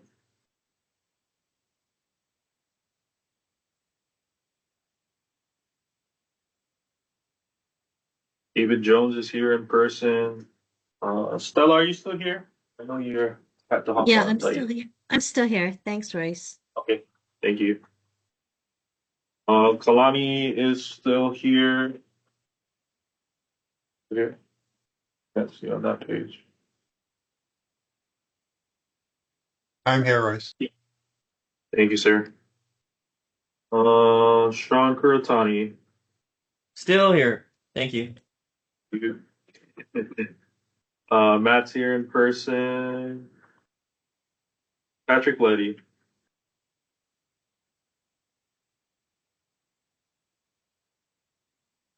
Alana, are you still here? I'm here. I got your message from earlier. Thank you. Thank you. Reed is here in person. Andrew Muraoka is here in person. Sherry Murphy.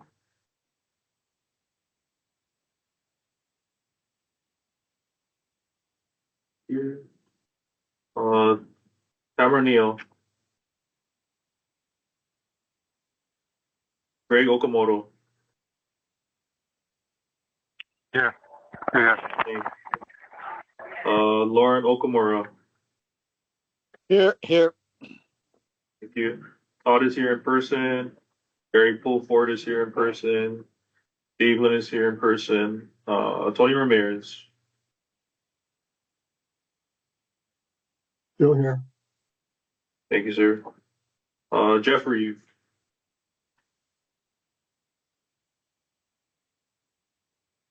Megan Riley.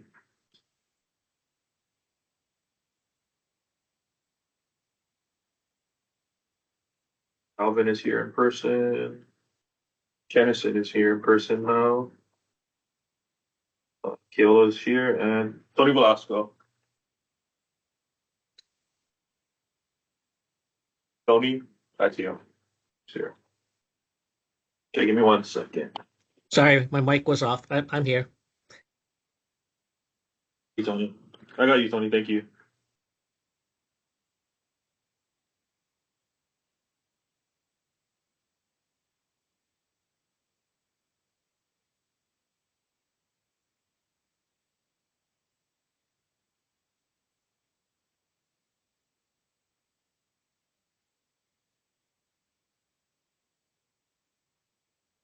Okay, we have quorum from Port Kiola.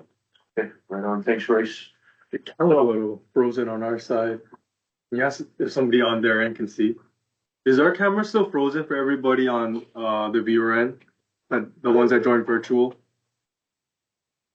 Mine is okay now. Okay, can we're see you moving on. fine. Okay, we're moving on your screen. Okay, good. Sure, I'm clicking.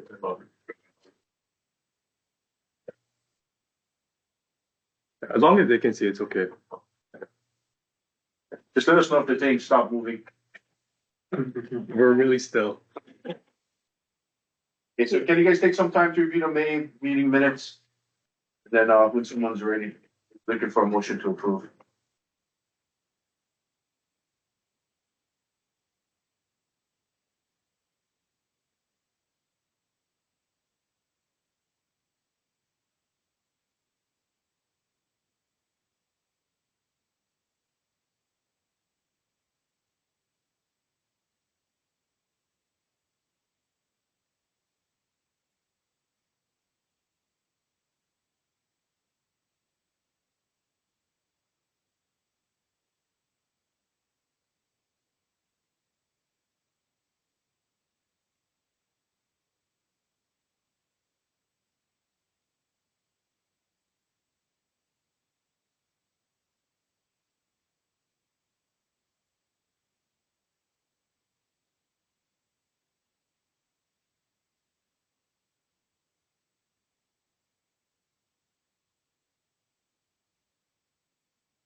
This is Francis. I make a motion to accept the board meeting minutes. Thank you, Francis. For a second, Just read and second. I will read. All those in favor of approving the May minutes, say aye. Aye. Any opposed? Hearing none, May meeting minutes are approved. Next up, committee updates by committee chairs. First committee, Communications Committee, Dave Lynn. Any I have further nothing updates? more to answer. I don't know how Dave Lynn. Technical Committee, Sean, anything else to update? Thank you, Chair. Nothing further to add. Thank you, Sean. Finance Committee, Edward. Nothing else to add. Thank you. Thank you. Next up, PSAP updates on recruitment and personnel issues. Looking for any further updates, starting with YPD. Just one, we did get one retired dispatcher that came back on a contract basis in the last, and that's nothing else. Thanks, Andrew. Wahoo PD, Cap. Nothing further, thank you. Thank you, Captain. Wahoo Fire. Nothing further to add. Thank you. Thank you. Wahoo EMS, Lauren. Nothing to add. Thanks. Thank you. MPD, Malia. Nothing further. Thanks. For Maui and Molokai. Big Island. LT. Fernando. No, nothing. Thank you. And Hawaii Fire. Nothing further to add. Thank you. Domingo. Next up, Executive Director's Report. Alrighty. Are you, Royce?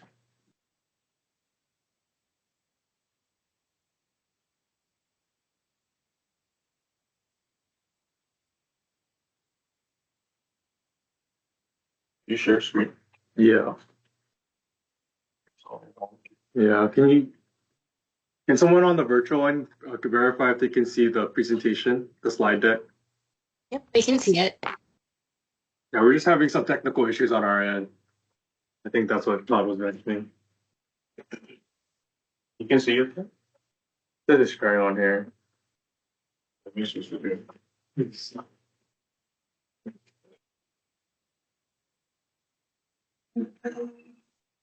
That sucks. No one can see above though. We're frozen and This one is here. yeah. You can see though. Oh, it's not showing you.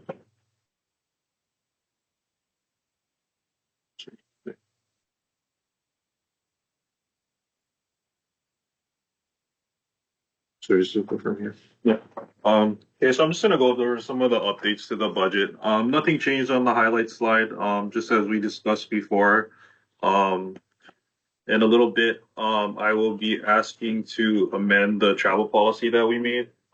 on the bottom, we had it, presets amounts for, West, Central, and East Coast travel. So we upped it by 500 each. So, West Coast would be starting at 4,000, then we're going 45 and then 5,000 for East Coast.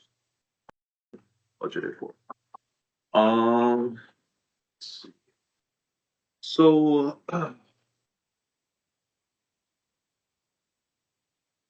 so total expenses that we had for this year came out to 10,296,833. That is with encumbrances included.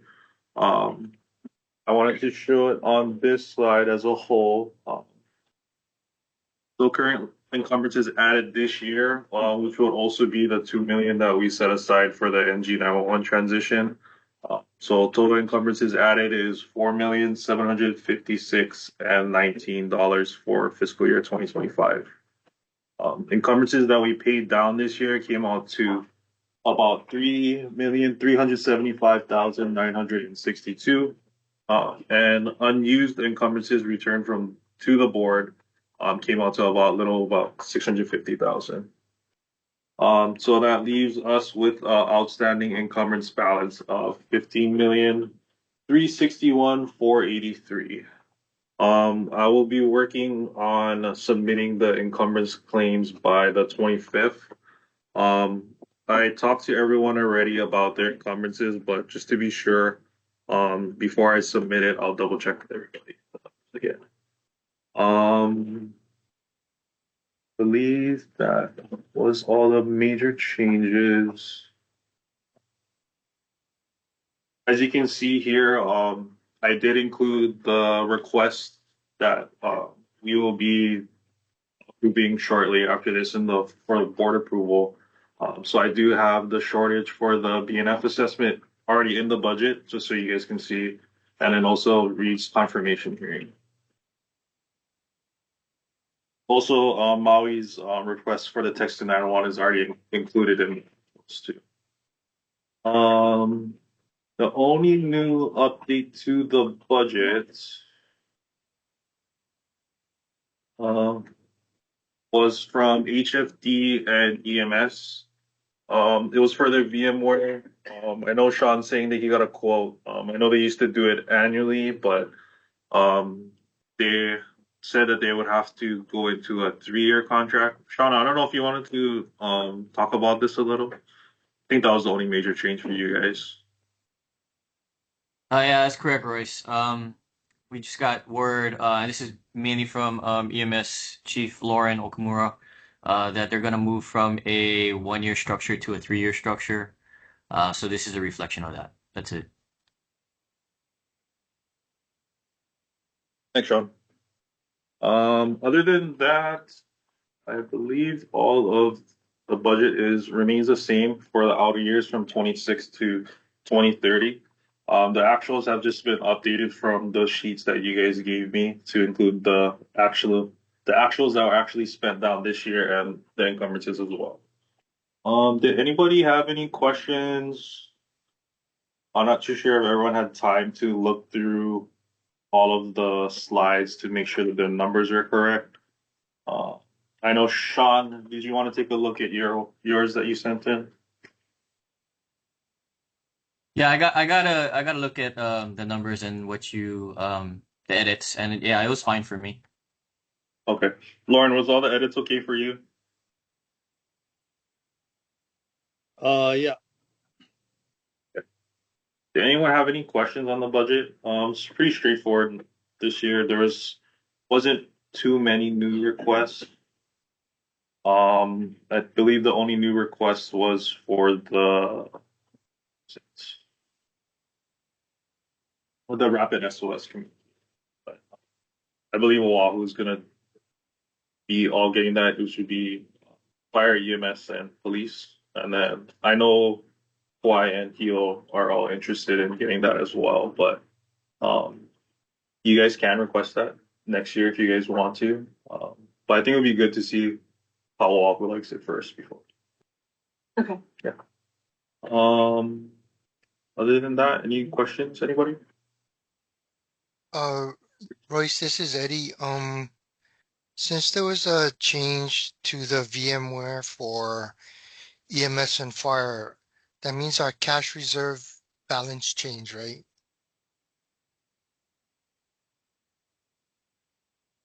I think it's in the summary page, the first page. Oh, you're talking about the reserve for next year? I didn't go Yeah, over that, yeah. yeah. Yeah, reserve for next year is about 1.3 million. The reason why it's so high is when we made the initial request to do the ceiling increase, it was based off of our last year's budget where we had the 2 million that went outgoing for the transition. I had to base it off of whatever budget that we had then. So that's the reason why the reserve is so high. So yeah. Thanks, Roy. Yeah, no problem.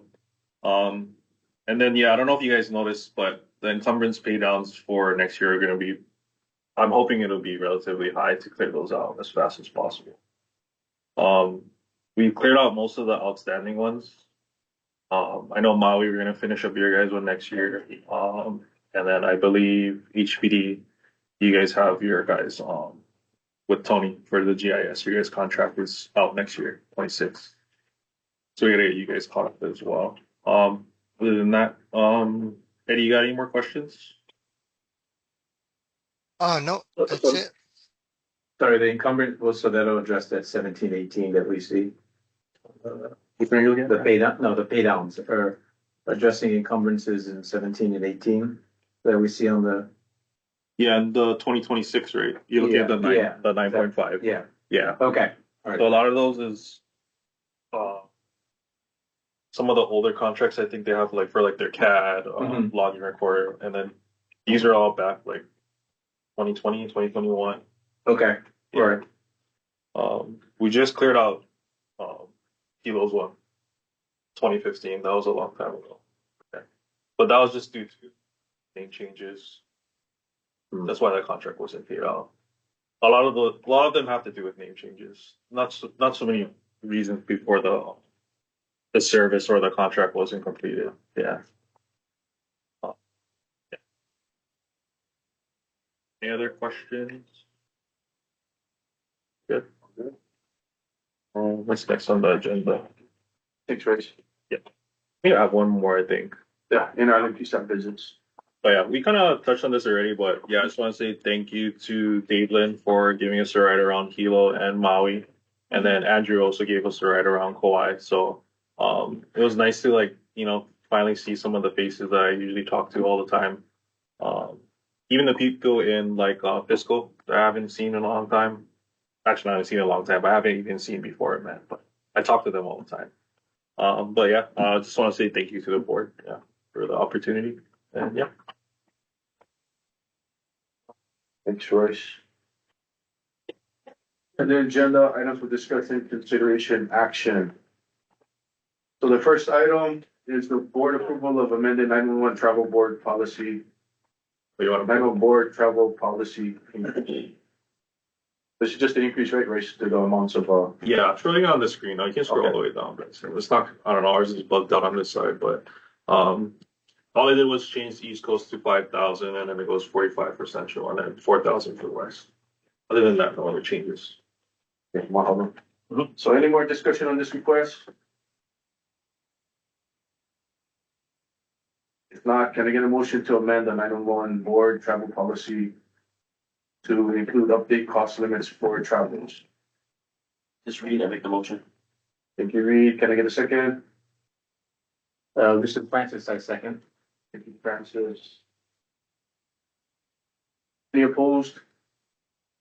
I'm gonna go, I'll say aye. Aye. Aye. Any opposed? Okay, hearing none. Passes. Second item. Hawaii County Police requesting $255.62 for travel reimbursement for Chief Muno to attend board Senate confirmation hearing. Any further discussion on this request? If not, can I get a motion? This is Liz, I make a motion. You guys gonna get a second? Matt, I'll second. Thanks, Matt. All in favor, say aye. Aye. Any opposed? Hearing none. This motion will pass. Thank you, guys. Next one. Maui Police requesting $40.12 for the tax increase for the text to 911 shortage. So any further discussion on this item? If not, can I get a motion to increase the $40.12 for the shortage? This is Francis. I make a motion. Thank you, Francis. Can I get a second? Scott, I'll second. All in favor, say aye. Aye. Any opposed? I'm hearing none. This one will pass. Next item. Executive Director requesting $107.64 for travel-related costs to conduct inter-island PSAPs visits. This is just an increase from his budget that he had. He went over just a little bit. So any further discussion on this item? Hearing none, can I get a motion for the $107.64 for the increase in travel-related costs for the PSAP visits? This is Francis. I make a motion to approve. Thanks, Francis. Can I get a second? Matt, I'll second. Thank you, Matt. All in favor, say aye. Aye. Any opposed? Hearing none. Good. Next up. Executive Director requesting $25,000 for fourth quarter budget and finance revenue assessment shortage. Any more discussion on this request? Hearing none. Can I get a motion for the increase for the $25,000 blanket for the fourth quarter finance and review assessment shortage? This is Francis. I make a motion to approve. Thank you, Francis. Can I get a second? And Matt, I'll second. Thank you, Matt. All in favor, say aye. Aye. Any opposed? Hearing none. Will pass. Next up, board approval of fiscal year 2026 to 2030 strategic budget plan. So any further discussion on this item? Okay, hearing none. Can I get a motion to pass the Board of Approval's fiscal year 2026 to 2030 strategic budget plan?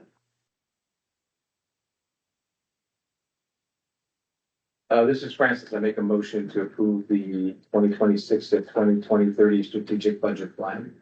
Thank you, Francis. Can I get a second? This is Matt, I'll make the second. Thank you, Matt. All in favor of approving the 2026-2030 strategic budget plan, say aye. Aye. Any opposed? None. So be accepted. So any additional items proposed by meeting attendees?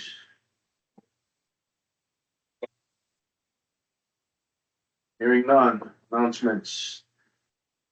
Future virtual meeting dates and times. Thursday, July 10th, 2025. Thursday, August 14th, 2025. Both combined meetings, 9 to 12. Future conference dates. NINA conference, June 21 to the 26th, Long Beach, California. And APCO, July 27th to the 30th in Baltimore, Maryland. Any additional announcements from meeting attendees? Hearing none. Move on to open forum. Any public comment on issues not on the board meeting agenda? Okay, hearing none. Move on to adjournment. So can I get a motion to adjourn this meeting? This is Liz, I make a motion. Thank you, Liz. Can I get a second? This is Francis. I second. Thank you, Francis. All in favor of adjourning this meeting, say aye. Aye. Any opposed? Hearing none, meeting is adjourned. Thank you, Royce and Benson, for having us. Yes, thank you. I have no choice. Good job, Mr. Chair. Thanks, Kalani. Thank you guys. Thanks for coming. Always good to have these in. No, thank See you. everybody's face, man. Different from the See you computer. next month. It's actually, yeah. Alan. Bye, everybody.